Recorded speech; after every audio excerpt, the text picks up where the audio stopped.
And to me, the larger data says, sure, I am seeing some more jobs out there, but I'm also seeing wild competition where 1,000 people apply for this job. I'm seeing pay Yeah. being lower.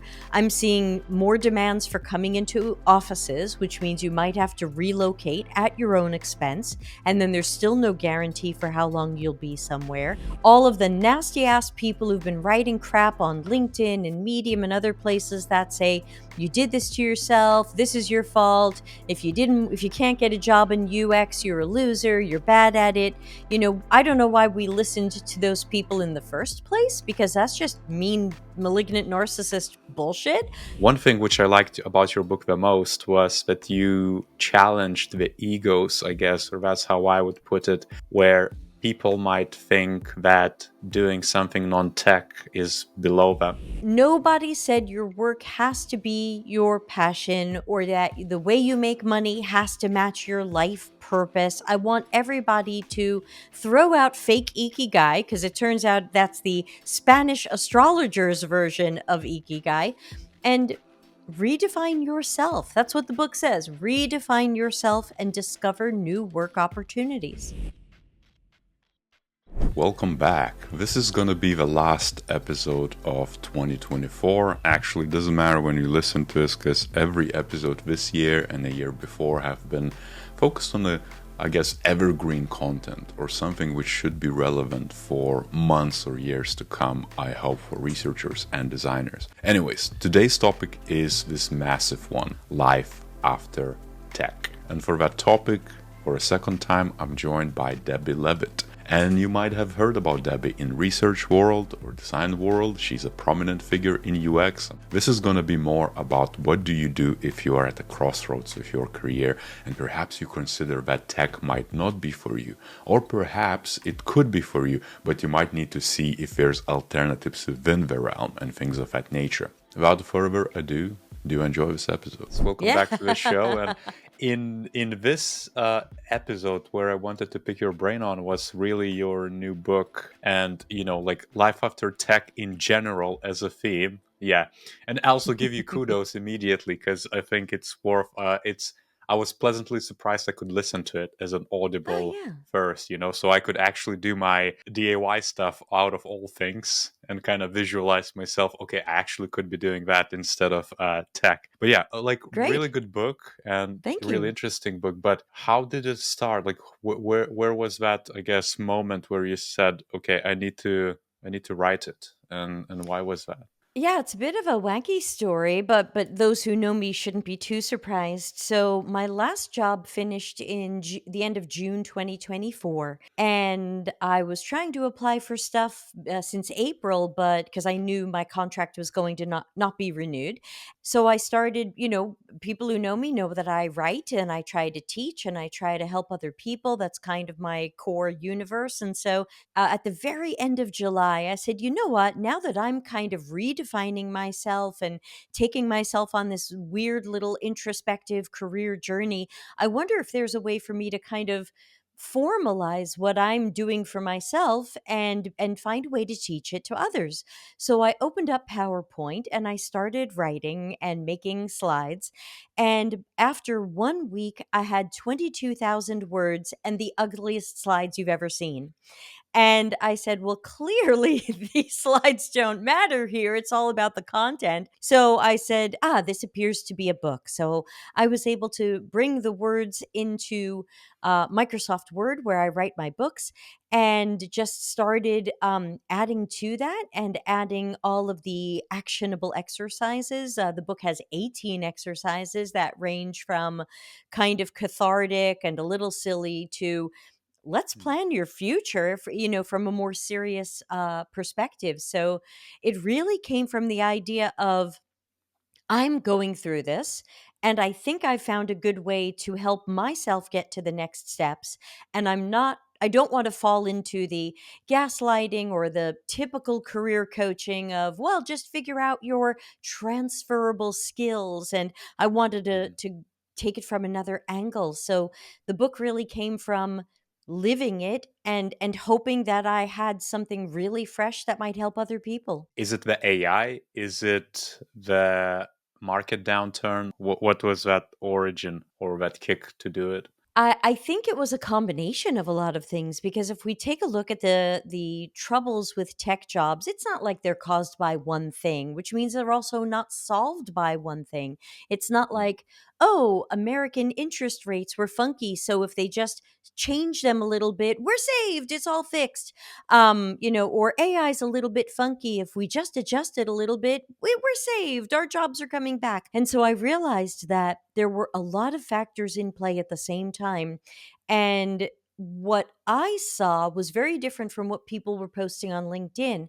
While I was seeing an increasingly troubled and complex world, I saw people trying to narrow this issue down to one savior on a white horse kind of thing, or a lot of gaslighting like, well, this is your fault, you didn't pay to have your resume done, and you didn't jump mm, through 9,000 hoops. And so I saw a lot of yeah. gaslighting on LinkedIn. I saw the problems kind of multiplying and complicating each other, and I just thought maybe I can say something that helps somebody. I guess maybe it's a bit of a higher level question or just existential question, but do you feel like we need to start considering life after tech given the everything what we've seen so far in terms of, like, for example, where I'm coming from is I do believe that our work engagements or gigs with employers are going to become shorter and shorter because the tech industry has shaped up where, even if you start a role, you could be laid off at any moment. Anything could happen. We have wars, we have different social economical things, politics, everything kicks in, and employers have that flexibility too now. There is so many people out there. Tech, in a way, is becoming less and less attractive to get into as well. So there's nothing in my book that says you have to quit tech or you have to hate tech or you can't work in tech. Sure, it's got the catchy title Life After Tech, but even I'm trying to stay in tech, but I'm also trying to add non-tech work areas to my attempt to stay in tech. And so I want to make sure people understand that it's not like this is a binary and either you're in tech or you're out, or you're in the club or you're out, or whatever. I think a lot of us are going to be straddling multiple worlds. I think we're going to be trying to pick up those freelance jobs or those contracts or those clients, or even a full-time job, and we're going to have something else or multiple things that make us money, even if it's a small amount of money, so that there's always something that we're doing where we've got some sort of money coming in. So I know some people have seen the title and have said, well, I'm not ready to leave tech. And I said, most of us aren't. Like, you don't have to. But I think we have to consider, what does the future look like? Is there a time in which we're done with tech or tech is done with us? And when that happens, you might not get to choose it. I don't know if Mm, I've had my last job in tech. I don't know if I'll get my next job in tech. I might not get to choose that moment. Some people do, but I want to make sure that I've been planning and acting on those plans, so that yeah. if I don't get that next job, or if I don't have a career through until I retire in tech, what would I do? I can't wait forever. I've got to do something that brings in money. There's only so much in my bank account. I'm not wealthy. I don't have wealthy family that are going to help me. So these are the same things many other people are going through. And so to me, this is just our latest reality. Do you feel like people also ask that because, to an extent, I guess a lot of people are still trying to consider, should I even get, let's say, if we talk about UX specifically, I think they're on a fence if they should invest time. And I think they're in this stasis where they're stuck. They don't know if they should go. And then maybe they see your book and they're like, oh, it might be a bit too late for me. What would you tell them, I guess, specifically to that person? I would tell them that the signs of whether or not it's too late don't come from my book. Mm, Look around you. The signs are in other places. My book is just my attempt to be a career coach and help people with introspection and give them a career change book that takes a different approach than most, if not all others. But if you're looking for signs of how tech is doing, or UX jobs more specifically, open up LinkedIn jobs. Take a look at where jobs seem to be. Well, a lot of them want you back in the office. What about those of us who don't live near an office or can't afford to move to some of those cities? Might you move to that city and then be laid off 6 months later? Look at what they're paying. Many UX jobs, not all, but many UX jobs are paying less than they used to, bizarrely less. People are sending me stuff that's $30 an hour. Whereas, and some people might say, oh, I wish I could get $30 an hour. But for Americans, I remember 10 years ago when people I knew in UX who were a little bit above me at the time were making $140 an hour. So to now see jobs at the same level 10 years later making, money that some people might say, I can't even live on that. And so I think that if you're looking for some sort of sign, you might not find it in my book. You'll find validation and support, but there's lots of information all around us. The number of people looking for work, the number of people. I mean, I went on LinkedIn today. I think I saw 4 posts from people who said they're desperate, they're out of money, they're in severe trouble. My heart broke 4 times today. And Yeah. I don't remember seeing posts like that in previous years. Those people, I mean, those people existed, but I think there's a lot more of that. And there's a lot more of that than even the people who are posting. Those are the brave people posting that, and then there's the rest of us who feel some flavor of that and aren't posting. So I think, the problem I see is that people see jobs exist, open jobs exist, and they go, see, UX is fine. Or the job market's rebounding. And I say, okay, but who got laid off for that job to open? Something I advise to my community is also think that not every open job is actually open job. Yes, they say 40 to Because there is 80% of jobs are fake. exactly, or they might be preemptively collecting resumes. So eventually, or it could be PR play as well that we're hiring. Like there is so Yeah. many sub-ethical ways Yeah. which unfortunately industry is run. But or it could be that it's open, but reality is that there is referrals or some other recommendations, internal hires. There is so many things out of your control where you don't really know. And I think ultimately, I think it also comes down to numbers, because if there is more openings in the industry, chances are some at least of them, there are more of them.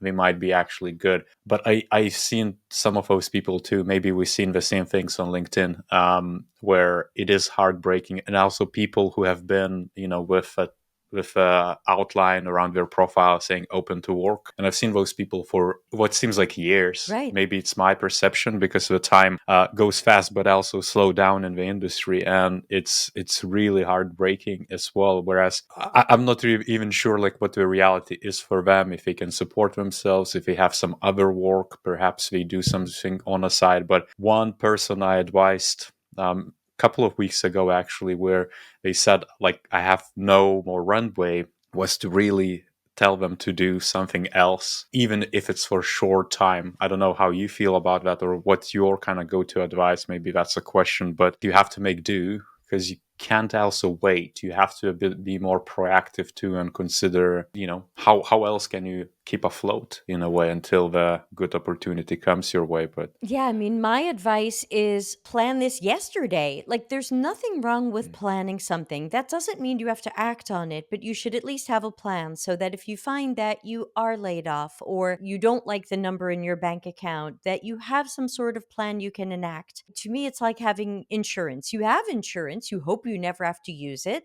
but we should have a plan for what would we do or pursue or try, or if we could not get that next job, especially after X months of trying. And so I wouldn't want to see people wait until they say, I'm broke or I'm being evicted or some of these very real and painful things. Yes, those people can still plan and take action, but I think it's better to plan and take action before you're in that state, because chances are by the time you're in that state, there's probably also a lot of negative mental health repercussions. You might not feel like you're in your strongest state for planning and thinking of options and possibilities. There, you may be more overcome by depression and anxiety. And so, again, to me, I've been trying to convince people to, the book is $10, $18, depending upon where you buy it. I'm not offering a $600 course here.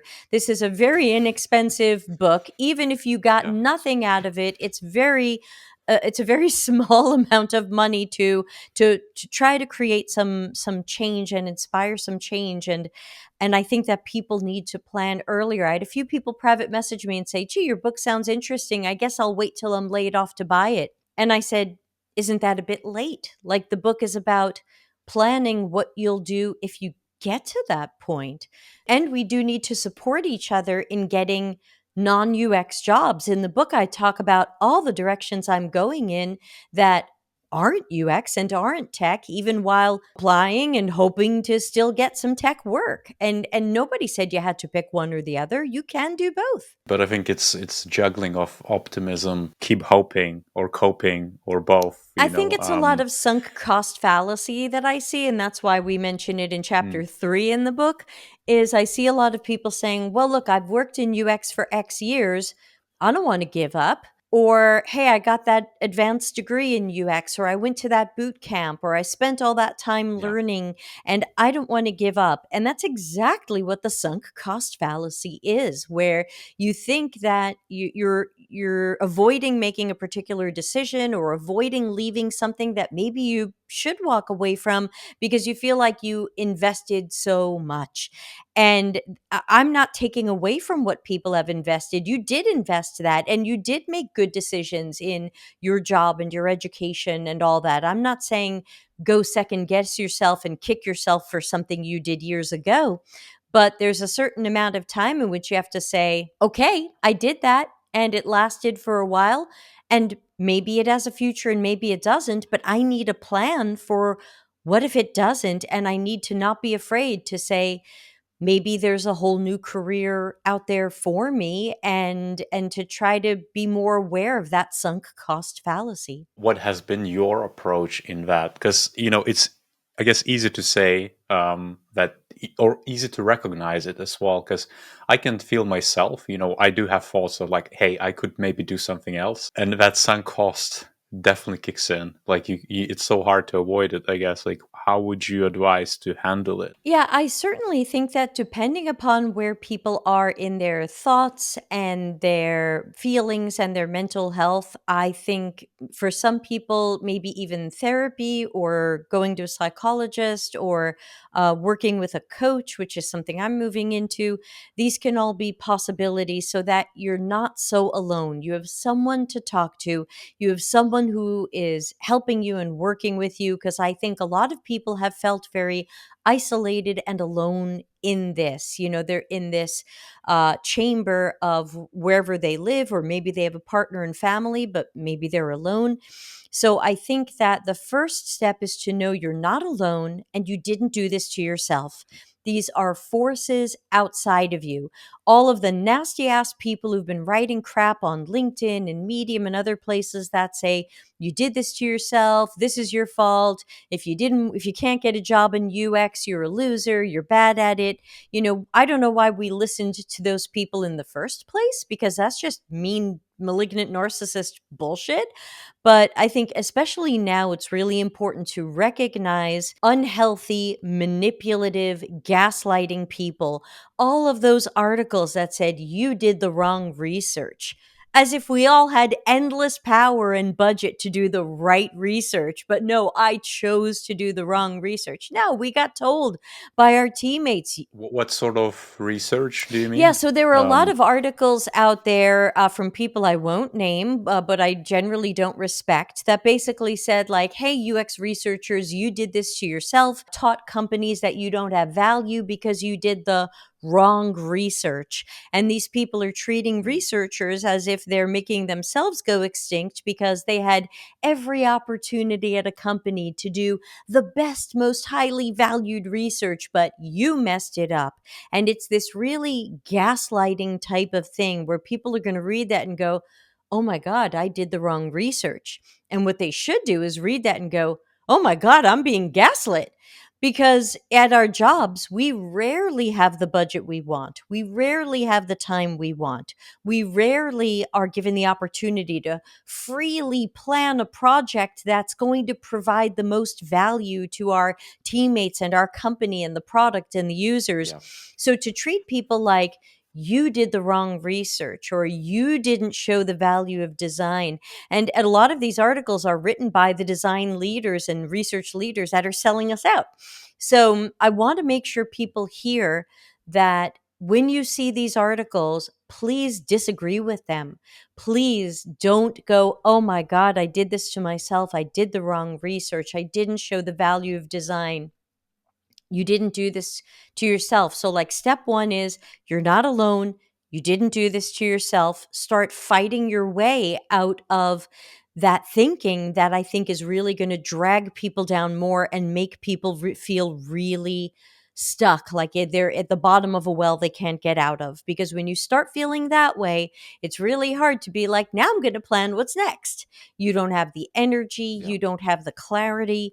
And so, thing one, start getting those people out of your system, those shitty articles, those terrible LinkedIn posts that told you you did this to yourself. That's to me, that's step one, is exorcise the demons.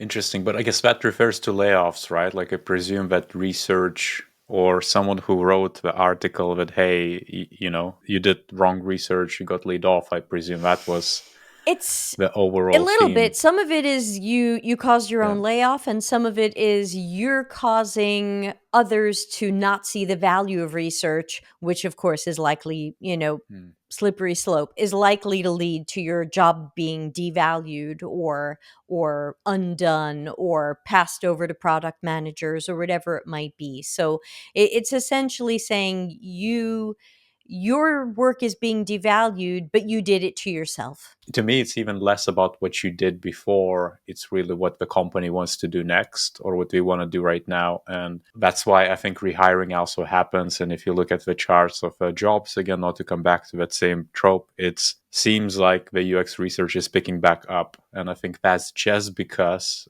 it got scalped so brutally and harshly. Whereas business thought, okay, we can just keep the lights on and not invest in, new insight capture, gathering, and simple research or advanced research, But I'm basically. also seeing But it's short interesting. contracts, as you said before. Like, you might Mm, see some more research jobs popping up, but they are either come into the office or they're a short contract. A lot of them are paid way less than what I've seen in years. And so we can't just leave people with the feeling of, hey, some research jobs are coming back, because that's the hope that people are clinging to. And I say, look, the UX mm, group especially is supposed to be a group of smart critical thinkers who are problem finders and problem solvers. That means we can't just look at one piece of data. We can't just look at, oh, yeah. looks like there's some more jobs out there. A lot of, look at the larger data. And to me, the larger data says, sure, I am seeing some more jobs out there, but I'm also seeing wild competition where 1,000 people apply for this job. I'm seeing pay Yeah. being lower.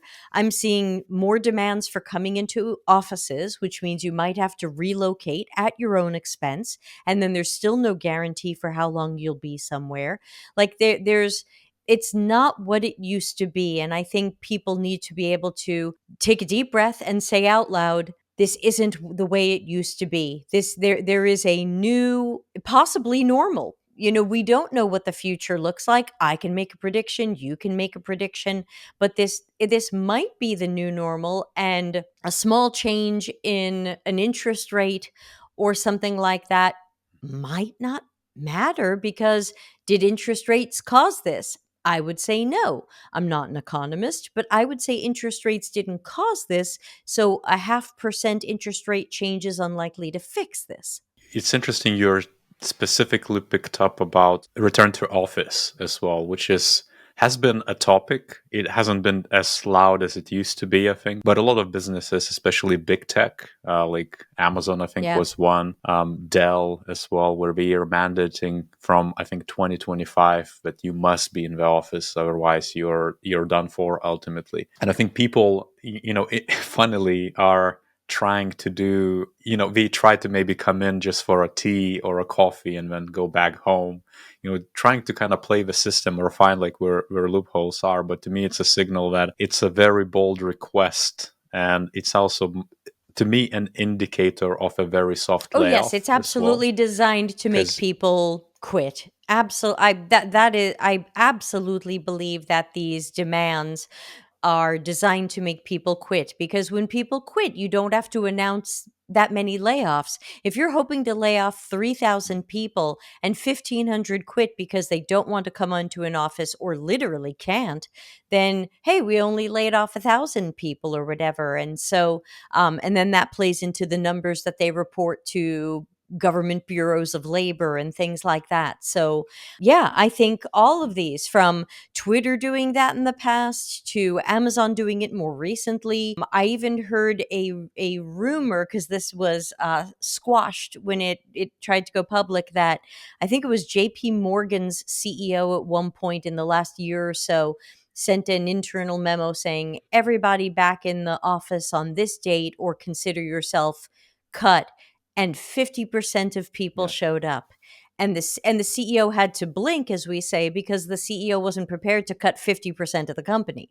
it's a very behavioral theme too, to me at least, because I remember having an argument with my manager a few years ago where I was the one. I was reporting to them, but I was hiring my team, and I hired maybe 8 people in UX. And my manager was saying basically the top-down communication is that everybody have to come to office. And my statement was, I can't even ask my team because I hired them remotely. And even the contracts are stating that you're a remote worker and all that jazz. But to me, it's deeper human thing, because what matters to them in that case scenario is like they know the expectation, they know that this is the arrangement. Also very fundamentally human expectations. They signed up likely because it was remote first. It's one of the variables which matters so much to people. And I like that in your book you mentioned that as well, that it could be accessibility needs that you must be remote as well, which I really, really enjoyed. And to me, it seems like one of those variables where it's such a big thing to consider. And as well, like if I'm a tech worker and I cannot be remote anymore, perhaps doing something which is non-tech but remote is what you need. And I think maybe a question to kind of double click on, which was one thing which I liked about your book the most, was that you challenged the egos, I guess, or that's how I would put it, where people might think that doing something non-tech is below them. Yeah, I think it's important for us to get some fresh perspective, because we had an excavator recently come in, this little cool little digger thing, and move some dirt around at our house, and they get 50 euros an hour. And that digger looked kind of fun. And I can barely get 50 euros an hour in UX in 2024. And all of a sudden the digger looked pretty good. And so, is it beneath me to work a digging machine? Is it beneath me to clean someone's house? Is it beneath me to work on a farm? And I think if you think those things are beneath you, then I think it's time for some introspection to ask yourself why. What did you grow up with, or what societal influences or cultural influences do you have that tell you you are on some level above these people, when these are the people that make our society run? Ultimately, there might not be jobs for you and me, say in 5 years. Let's just make up a number. But who's still going to be working? Mm. The person with the digger, and the person cleaning the houses, Yeah. and the person, all of these jobs that I think of. The butcher in my village is still going to have a job. Okay, I don't want to be a butcher. I do want to eat the food, but I don't want to, you know, get the food into the store. But Yeah. okay, so that's not the right job for me. But there's so many things that make our society run, and we need those people. And so if you think that's beneath you, maybe ask yourself why, and maybe ask yourself if you are that person who treats those people not so well now, and sees and lets those people know that they're beneath you, because they're not. And so I think it's time for us to look again at some of these things. We need plumbers, we need electricians, We need these things that these are things that AI is unlikely to take over anytime soon. Meanwhile, there are already companies and people who think AI can do our jobs. You, me, the people listening. There are people who think we're completely Yeah. unnecessary because AI can do our jobs now. But you know what AI can't do? Fix the water leak we just had. Yeah, I think it's also interesting theme you highlighted in terms of salaries as well, which is I do agree a lot. If you think about it, a lot of people, I'm sure, get into UX because it's or get into tech jobs generally because it was lucrative back in the day. Especially if you are, let's say, in the States. I think if I compare the States salaries versus UK or European salaries versus somewhere else in the world, it has been like such a holy grail of fortune basically to get, and I'm sure a lot of people got into it because they might have done something which was less valued. But as you said, you could be a millionaire plumber, you could be a millionaire electrician, you could use a lot of different skills to scale or make your own business. Like opportunities are limitless. It's funny how it flipped as well, because I was reading this article the other day of like literally millionaire tradespeople who just work for themselves and they do that. But I think it's still, there is a bit of that division, and I think it's very, very, it's stupid in a way. Some people might think that it's maybe harder, which in some instances it is. It's maybe stressful, but you could argue that tech jobs are also very stressful. I think tech is as stressful as it can get, but it's also my biased, uninformed opinion. That's all I know. But it's just so many variables you kind of have to consider. I think it's key takeaway from the book was like, okay, there are options basically, and you should be open to it, because it's like, maybe it's me as well. I was kind of projecting, like, if I'm a designer or I'm a researcher, like, I can design different things. I could design a garden, or I could design this or that. We have a few people in the Life After Tech community who want to Yeah. move into garden design or landscape architecture or things like that. And but you Mm. don't have to say, "Oh, what's my closest lateral move?" If you read the book, you learn that one of the things my husband and I are trying to move into is we want to open a campground. We want to open a place where RVs campers can come and park, and vans, and people can set up tents. That's got nothing to do with tech on the surface. It's got nothing to do like, oh, Deb's a researcher, so here's Deb's skills so she can move into this other thing. No, and that's why the book presents a different paradigm, because I think the people who are saying, well, look, I'm a researcher, I have these skills, so where can I use those skills? Or I'm a designer, I can do these things. Where else Mm. can I do them? And it's like you're going to end up putting yourself in a very small box, and you're not going to see as many opportunities. I've had some great opportunities lately because I decided, I've written so many books now. I've become pretty good at writing and editing and getting them ready for self publishing. I'm going to start offering some paid services, helping people plan their books, write them, edit them, format them, get them Mm. ready to go. And I already have two clients. So now, it's paying a little bit right now. This is definitely not I can live on it money, but Yeah. it's something, and it's a nice start. Hopefully doing those two books might lead to other things people might tell people. And so, you might say, "Oh, I didn't imagine Deb was going to help people self-publish, but oh, I guess that makes sense. Deb's published a bunch of things." But it's not really a tech job. I think of it as being writing Mm. and book focused. It's how do you get this out of your head and get it on Amazon and get it into people's hands? And that's a service I Yeah. can offer to people who want some help with that, a little bit of help or a lot of help. And so you don't have to just like I went through my own process, and I put the process in the book, hoping that people will take a look at who they are at their core. And not everything is about skills, because it's not like, oh, I'm good at Acture, so Mm. I should move into this other thing.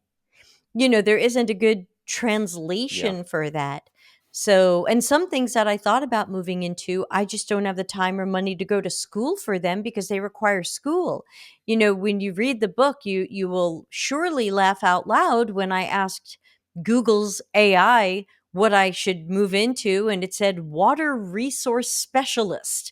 I hope you laughed out loud when that came up. Yeah, but it's like, so if it's not about skills at the core, like what would that be? Like what's that principle? Maybe I presume or generalize, but I think most people are gonna be like, oh, I have these skills. Where else can I apply them? If you say, oh, wow, I'm a UX Mm. researcher and now I'm going to be a market researcher or marketing researcher, great, do it.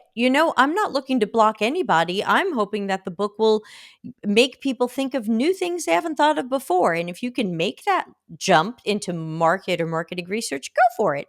But my goal was, how do we get people to really think outside the box? So rather than starting with skills, which is what can you do now, I started with, who are you? And I think it's something that a lot of people don't usually think about, or for community or society or culture or other reasons, they're not used to looking at themselves and going, you know what? I've got lots of good qualities. I've got lots of positive qualities that make me who I am. Now, some people are going to go, oh no, is this like astrology? No, like there's nothing in the book that's spiritual or anything. I'm just saying, look, Mm. you've got personal qualities. There's someone you are at your core. Who is that person? And I lay out in the book the way I see myself and my husband sees me. And I made a list of core personal qualities, which I think a lot of people from the UX community will identify with, wanting to help people, be a critical thinker, find and solve problems. Care for people, things like that. Now, these aren't skills. This is just who I am. It's who I was when I was age 2, and it's who I am at 52. This is just who I am. And then my questions to myself started being, what types of work would someone with those qualities find rewarding?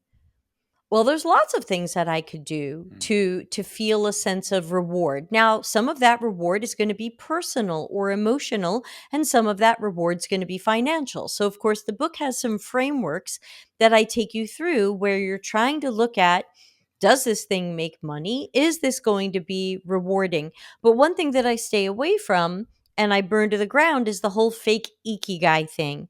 The book says, look, if you can get a job doing what you're passionate about, that's great. But don't, to me, I'm going against the common career advice of find and follow your passion, because my biggest passion on the planet is singing.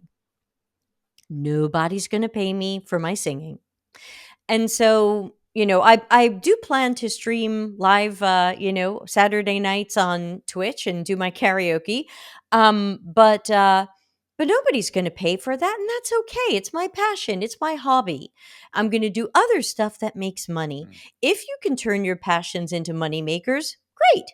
But I know that in my case, I can't, and that's okay. I'm going to get jobs so that I have money to do my passions. So I think that that's why the book lays out Yeah. some frameworks of how to look at things from different perspectives than we're normally told. Because we're normally told, look at your skills and see where they transfer. And I take a different approach. And we're normally told, find your passion and go work in your passion. But I want to challenge everyone who's listening right now. Think about the tech jobs you've had. How many of them deeply satisfied your passion?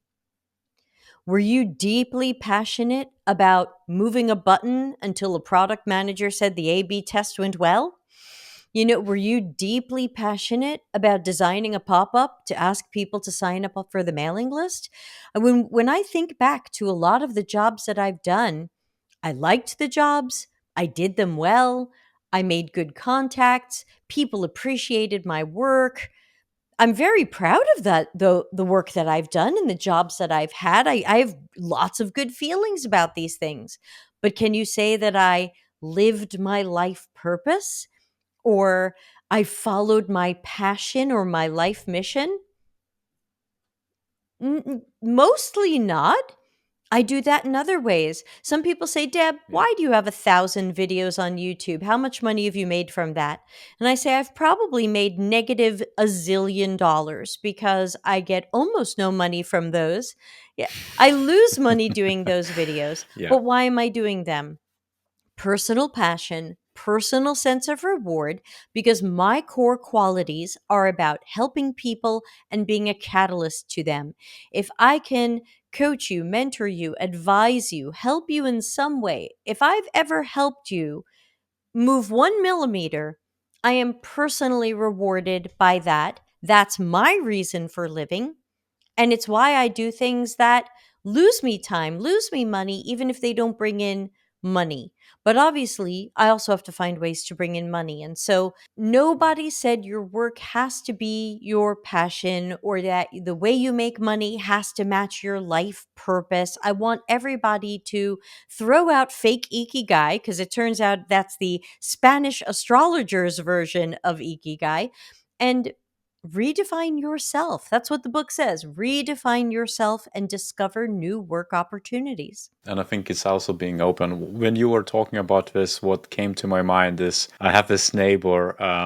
Obviously, not gonna name them, but it's he was a chief operational officer in one of the tech startups. A couple of years ago or so, he went on a sabbatical. And then he stopped working there, and now he's working for government, but it's not tech at all. It just came to my mind because at that point as well, I was in different mindset, and I was like, well, why would you even do that? But having a chat with a person and you know what they enjoy, their non-work hobbies include like woodworking and being super chatty, super people's focused person.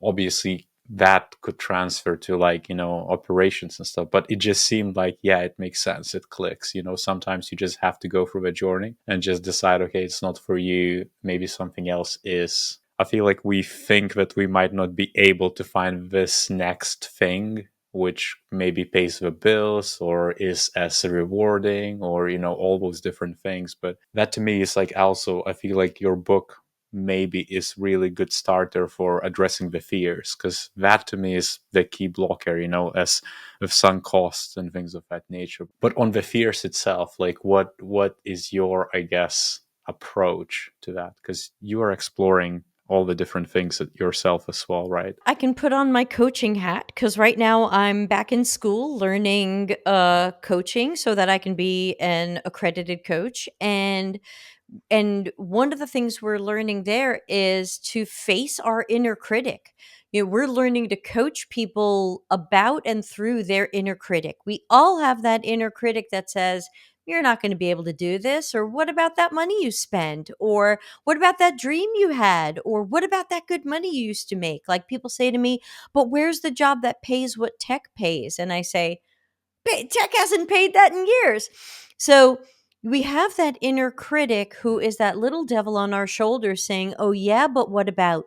And what about the angel on the other shoulder? Where is that? In the coaching course I'm going through, they call that our highest self. And I think for some people, that's probably a little woo woo. And some people will feel like, oh, yeah, highest self, that's a term I would use. But even if highest self is not a term you would use, maybe think of it as the best version of yourself or the angel on your shoulder. What would the better version of yourself say to the inner critic? How can we combat that inner critic so that it's not overtaking us? And so these are the kind of powerful questions that we can ask ourselves. What could the angel on our shoulder say? What would the angel on our shoulder say? The angel on our shoulder might say, you know what?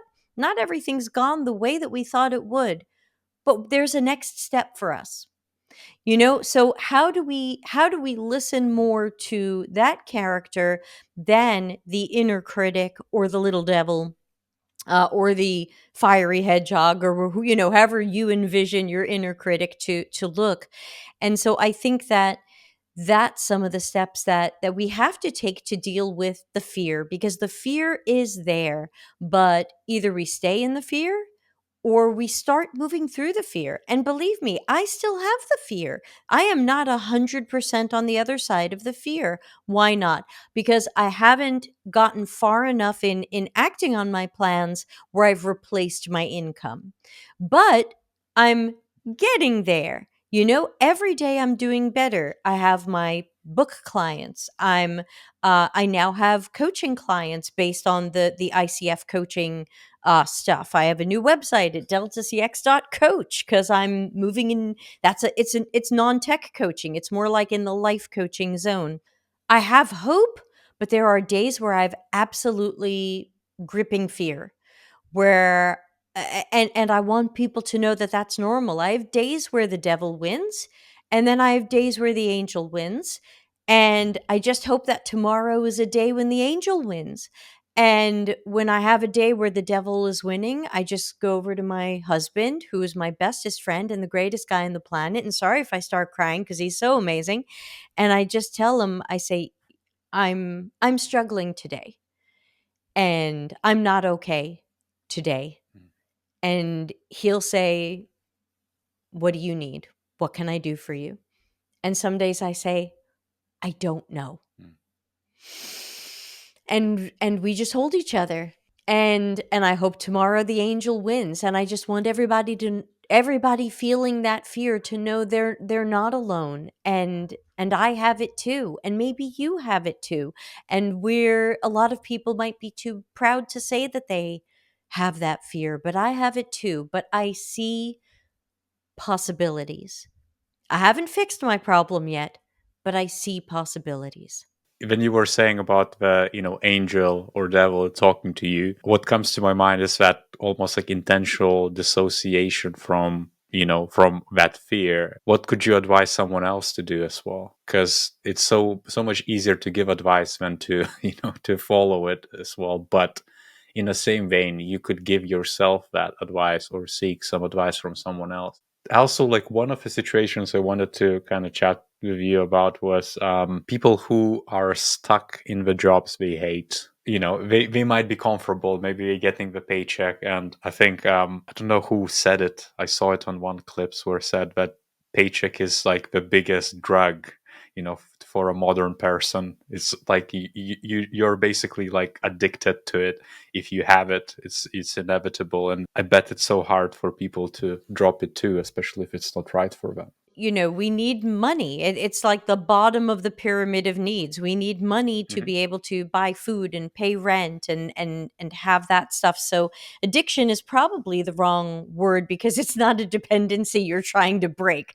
But I think that when it comes to, if this were a few years ago, I used to advise people like, look, hey, if you're not happy in your job or there's something else you think you want to do, start applying for those jobs and see if you can move to it. And it's not that I'm against that now. You can certainly apply for jobs and see if you can find something else. But calculate, check risk, think about options and possible outcomes. I wouldn't just quit a job with nothing else to go to only because so many people need a year or more to find the next job. Some of us who are a little on the older side remember Yeah. when we used to leave jobs, we had another one within a month, and so it felt kind of safe to walk away from a job that either you didn't like. Crazy Yeah, to think about those days. and the Crazy. guy I was dating in those days, who's one of my best friends right now, when I started telling him earlier this year about how tough it was, he's like, "But I don't get it. You used to get a job in a week." And I'd be like, "Thank you for remembering the old days, but it doesn't look like that now." And so basically what I tell people is like, look, you have to kind of measure where you are at this job. If you're being abused, then obviously the situation is more serious and you have to figure out if there's a way that you can get out of that safely, comfortably, and find a new income. If it's not abusive, but it's just a job that you don't love, or it's not an area you thought you would stay in, or you thought it was a stepping stone and you're still there, if it's a little bit more on the meh side, um, I'm telling people, you know what? Yes, you can apply for other stuff, but you can stay in it too. Because remember, I don't think you necessarily have to leave a decent job or an okay job for a job that that follows your passion. You could follow your passion and be laid off 3 months later. None of this stuff is guaranteed anymore. So I give everybody permission to do the best they can. When I think back at a job like when I worked 2 years at Macy's, I was a senior UX architect at Macy's.com, which is a retail store in America. Some of that I did on site, and then some of it I did remotely. And I liked that job mostly because I liked my manager, I liked my coworkers, I liked the I tried to do some good projects, but in general, that job was a mess. I have nothing to show for it in my portfolio because every project I was on ended up a mess. My product managers were a mess. Some of them were evil.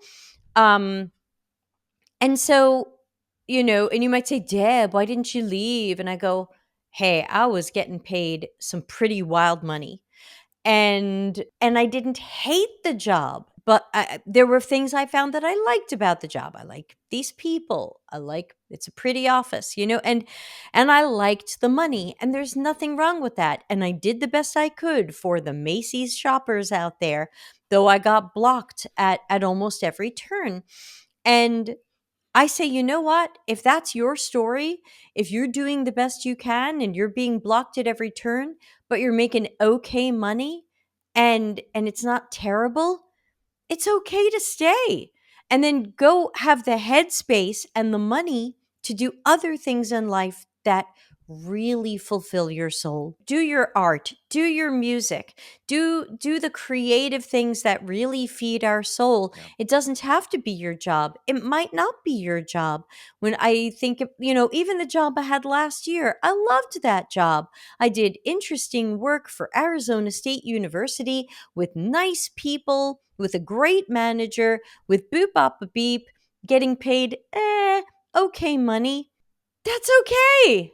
It wasn't my life's passion to make tools for university students, but I found things that I liked about it and that made it rewarding. It's okay to just make money. I think back at some of the weirdest projects I've done, like the time I had to work on the internal portal for repair people being sent to deal with home warranty complaints. That didn't feed my soul, but that was a good project that I could do well and make decent money. It actually sounds pretty awesome to me. I do like those underlooked areas because those challenges Yes, typically you're have right. And it was zero a good UX. job with nice people. It paid well. It was also a mess, and I have nothing to show for it because it caught on fire and literally the whole company quit, which is a larger story. But Okay. okay, not the whole company, but like 30 people quit on the same day. It was bizarre, and I was like, I guess I'll go too. But I look back at that and I go, okay, I liked that and nice people, and I did a good job and I made my money. And I think a lot of people forget that work is a transaction. Work is not there to feed your soul. Work is a transaction. You do these things for this time, and someone gives you money for it. Whether you're the person on the digger, or the person cleaning the bathrooms, or the person designing tech, work is a transaction. If you happen to like it or love it, that's kind of a bonus, but you might feel neutral about it. You might kind of not like it. But you know what? It's a transaction, and it's okay if you feel transactionally about it. I guess we tend to idealize, especially in tech, our jobs because we think, a lot of the people, I guess myself included, if I like go back, way back, when I started with like web development and Right, me pure too. digital design, that's before UX.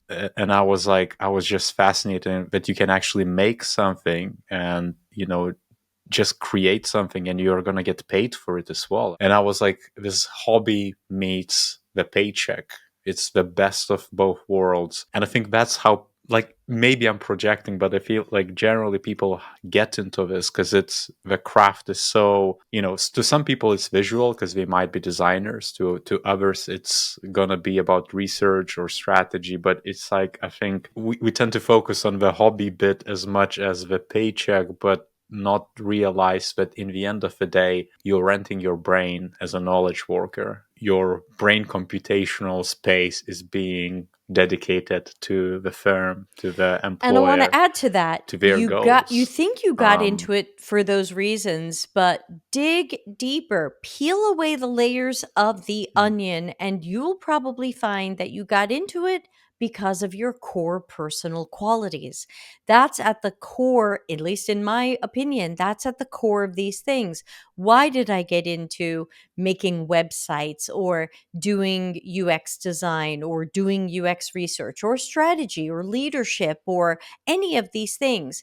Go back to my core personal qualities. These jobs match these things. You can easily find jobs that don't match these things. I think I would be a shitty politician.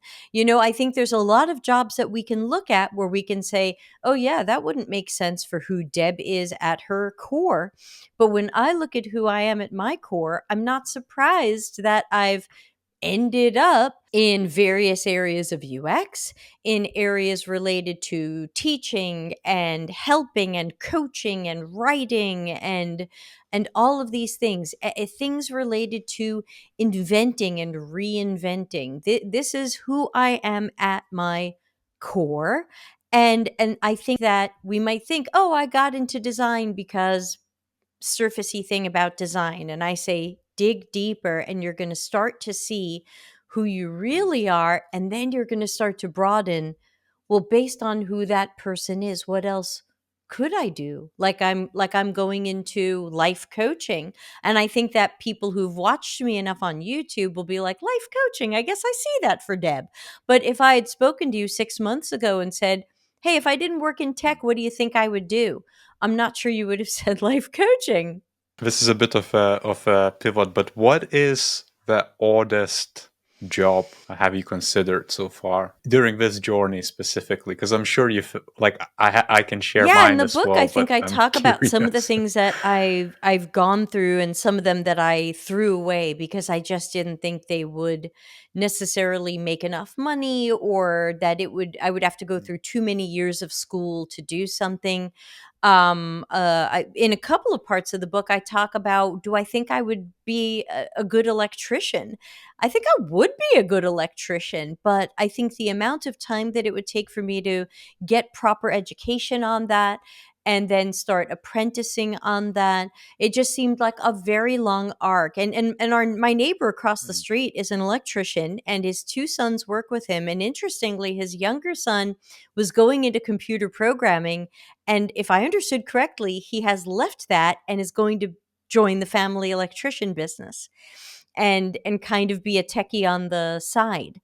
And I think that's a possibly safe and smart way to go. So, yeah, I could go apprentice under Eduardo and try to become an electrician, but I thought that that path would probably be longer and more expensive than would make sense for me at this point in time. Like, I'm 52, mm. I've got a bachelor's and a master's degree. That doesn't make me special or amazing, but it means I'm trying to look for something that isn't going to be years of school. Yeah, but it's also on the flip side Oh, to me, sure. it's nothing wrong if you would want to. If it covers your bills or your livelihood, like, actually having listened to your book, I looked up what it would require, specifically electrician, because that's something I would also be able to do. I'm pretty damn sure. I think it was like Right. roughly 2 years of school, another year or two of apprenticeships. If you think about it, if you are, let's say, in I don't know, hospitality sector, or you work in construction, or you work in something else and you want to get into a tech or UX, it's almost like the exactly same and likely more years to actually get a job right now. A lot of people don't want the newbies anymore, and that was something else I ran into when I was looking at different career ideas. Like one of the ones that comes up in, I don't remember if it's chapter 9, but when I had AI recommend careers to me, one of them was like conflict mediator, and I was like, yeah, I think I'd be really good at that. And then when I looked up what it takes, it was like years of school and then years of doing free work just to try to find clients. And then I was like, oh, this is a freaking disaster, you know? But I Mm. thought of electrician, especially because my previous boyfriend who I mentioned, he was in QA. And funny enough, he's become a life coach as well. So now we're comparing notes. But he while we were dating, he embarked on this bizarre new hobby of buying old pinball machines. And at one point in our house, we had 17 pinball machines, mostly Mm. from the early 1980s. And he decided he was going to teach himself to repair these machines. Well, And he got out the electric schematics of it, because these were all like wires, and these weren't, the newer ones. These were all like soldered wires to boards and stuff. And he got out the schematics and he didn't know how to read them. yeah, And I knew how to read at least some of the things on the schematics. And I was like, how did you not learn to read electric schematics? And I was like, hey, I know a couple of things about electricity. Okay, not a lot, but like, hey, I've got a foundation here. And that's why when I was writing the book, I was mm, like, I know a little bit about electricity. I could build on this. Now, again, could I bypass school? Could I try to go yeah, to Eduardo across the street and say, I want to apprentice under you? I want to learn everything from you and your family, because you people are amazing. You fix our house constantly. And I don't know. Could I have bypassed it by just starting to apprentice with him? Maybe, but that probably would have taken me out of the house for 12 hours a yeah, day. And where's my income? And so again, that felt like something I thought I could be good at, but there was a more mm, immediate need because of what my bank balance is. My thought was, holy crap, I really have about a year yeah. to get something going, or I might be in some trouble. And so I didn't embark on that. But when he or his family come over, I'm always like, oh, I wish I knew what they were doing right now. I should do this. There's some part of me that I have this weird dream to be an electrician, Yeah, and so I don't think I'm going to follow through on it. But you I never I know. think that You never know, you Phil. do you do never know. Like, I'm Mm, trying to convince my husband to run for mayor. Like, that's not a tech job. I think he should be the mayor of our village. Vote Pier Mario. And so I think these would be interesting, weird things. I said, what do you think being the mayor pays? And it wasn't a lot. It was under 30,000 euros a year, but I was like, freaking run for mayor. Like, what if you could be the mayor? Like, you'd be an yeah. awesome mayor. He'd be an awesome mayor. He really would be. He's a true diplomat. I'm a challenger. He's a diplomat. And so anyway, I'm going on and on, but No, like, but who said you can't be the mayor? yeah, it's options, right? Like it's all those Right. considerations. Like to me, it's an eye opener that hey, you can actually do quite a lot, and you just need to Yeah. almost like look out there and find it. Also, one thing which I wanted to call out just randomly was Sure. which I appreciated because I ran a couple of live streams for people who got laid off, trying to give tips and things of that nature of how to get back or like how to prepare. So, if layoffs happens again, you are prepared for it. And I think your book also, you highlighted savings, cost Mm, reduction, things of that nature. Whereas I feel like this is something we also maybe took for a while for granted in tech, where the salaries were really high, the income was high, and you could our get a job in 5 minutes. exactly like now Yeah. I feel like you kind of have to create a safety net, a runway, 6, 12 months, whatever it could take. It Six could isn't take enough longer. anymore. Yeah. Yeah. And that's what I also appreciated in the book. Very specific advice too, which is great because I feel like it's well needed. Because otherwise, you just might not know what's going to happen to you. And if economy persists, you could literally take 12, 18 months on X or and LinkedIn. I saw also design leaders because leadership positions also got chopped away, Yeah. given that, and they're out of the jobs for 2 years, Oh and yeah. it's crazy, but nothing could prepare them for this unless they are prepared themselves and anticipate some, or at least prepare savings and so forth. Really important. I enjoyed my Arizona State University job that I unfortunately had to leave a few months ago when the budget got cut. But before that, it took me 8 or 10 months to find that job. And even that was kind of weird. And so I think that, if it's going to take you 8 or 10 months or longer to find a job, then having 6 months of expenses in the bank does not compute. The math is not there. And so that's why it's increasingly important to put away as much money as possible. Now, that doesn't mean depriving yourself. That doesn't mean you never get your nails done again, or you never buy the nicer pair of glasses or the cell phone that you like. It doesn't mean that you deprive yourself, but it just means you have to be smarter with that money. You have to, I recommend in chapter 12, uh, doing a really detailed spreadsheet, because how can you know how much to save when you don't know how much things cost? And that was one thing my previous boyfriend was also really great at, was he had the wildest spreadsheets I'd ever seen. He was a QA guy, so he had amazing, attention to detail. And I remember he had like haircuts on his spreadsheet, and every amount of money you think you could spend on a thing he had on there. And that might sound like, oh, that's overdoing it. No, he's the smart one, because he knew he was making 95,000 a year, and he knew that between taxes and rent and expenses and what it costs to live in America, some people go, wow, 95,000, I wish. Okay, but even with, we had no children and we had no pets and we had no debt, and we just had rent. We didn't own the house. And he said, if I do nothing, I can put away $1,000 a month. But I think if we don't have a good spreadsheet and really understand, even down to, what are you paying for Netflix? What are you paying for your cell phone? What's your electric bill? We have to look at all of these things. If you have kids, what's your kids' tennis lessons cost? What's your kids, all this stuff. And then you can say, aha, my life actually costs me this. I need to have Yeah. X amount in the bank so that I have that safety net next time if this happens again, because it just might. Last question from me is the community, because you build a community as well around the book, around your coaching. How important is the community itself to that transition, I guess? Yeah, I think the community is important, because I find that a lot of people suffered in silence. They thought, I'm the only one who feels like this, or I'm the only one who's this afraid, or I'm the only one who's this desperate, or they, people had a lot of feelings of isolation, and some people thought that isolation was, I'm working from home, I should be back in an office. And then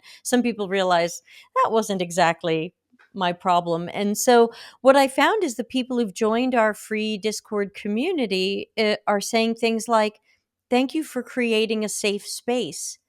And, I just went into it thinking, I'm a community builder. Let's start a Discord server and see if I can, to me, it's just another opportunity to help people, bring them together, raise them up, see my core personal qualities. But what I find Yeah. is people are coming and saying, I can talk about this here. I can talk about fear. I can talk about depression. I can talk about worry. And I can talk about triumph and funny stuff and dogs and whatever. And I can just be myself here, and I don't have to put on, a lot of people feel like they have to put on a super shiny, glittery face on LinkedIn right now. I've had people say to me, I can't press like on your Life After Tech posts. My future employer might see me press like on your posts, and I can't have them see. And I was like, oh my God, Why? yeah, what do you think they have that much spare time that they're watching everything people press like on? Oh my God.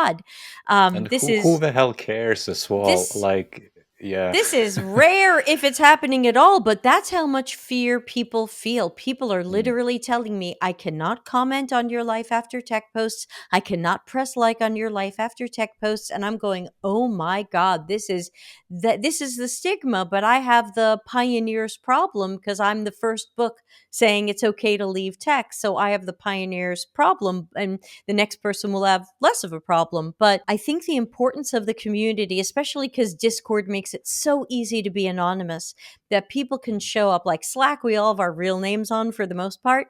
But Discord allows you to be so anonymous, levels of anonymity. People, I think, are coming and feeling much more free and open to be their authentic selves even on bad days. We'll all get, someone will post, how is everybody getting through today?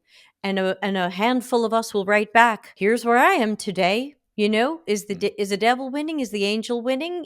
That's okay. We've just got to focus on what we can control. So I think the aspect of community is important, because I've noticed simultaneously that UX communities are dying out, that a lot of people Yeah. don't want to be, even my own UX Slack, my own UX Discord, my own UX YouTube channels. The activity there is a tiny fraction of what it used to be. And people are like, you know what, this is so effed up, I don't want to think about it. And I don't even have UX questions anymore. I don't have a job. And so I'm hoping that we can bring people into something like the Life After Tech Discord. And right now we're all there supporting a person who's got two UX jobs she's interviewing for, and we get the feeling she'll be offered one or both. So it's not like Amazing. life after tech means we don't want to talk about tech, don't even talk about it, don't work in it. We're supporting everybody in whatever they're doing, and wherever they are emotionally and with mental health. And I'm not seeing a lot of communities doing that right now, because we all started communities that were on topics and not on humans. So I'm trying something different. Where could people find more about this? Like, where would we direct them? Yeah, you can definitely go to lifeaftertech.info. I got cheap on the domain name there. I went for lifeaftertech.info. That will lead you to the book in its 9,000 formats, whether you want to hear me narrate it or read it or have a digital version of it. We have a resources page that will lead you to the new YouTube channel, which is Your Life After Tech, because I couldn't get Life After Tech. It will lead you to our new podcast. Episode 5 just came out as I'm talking to you, and we've got a few more in the can, where I'm talking to people who left tech or are balancing non-tech work with tech. And so it's a lot of different Nice. people doing different things. Not everybody I'm talking to left tech. Also, please include deltacx.coach for anybody who wants to maybe sign up for a free coaching session with me if you've got some life stuff you want to talk about. Or I've also got the other side of coaching, where I still do advising for people who are working in tech, because a lot of people don't have good managers. And so they're trying to do the work, but they get no feedback, and they don't even have someone who can look at their work. And so I do both the life coaching side and the, ooh, you're doing the work, let me help you side. Awesome stuff. Well, thank you, Debbie. Thank Thank you you. for coming on again.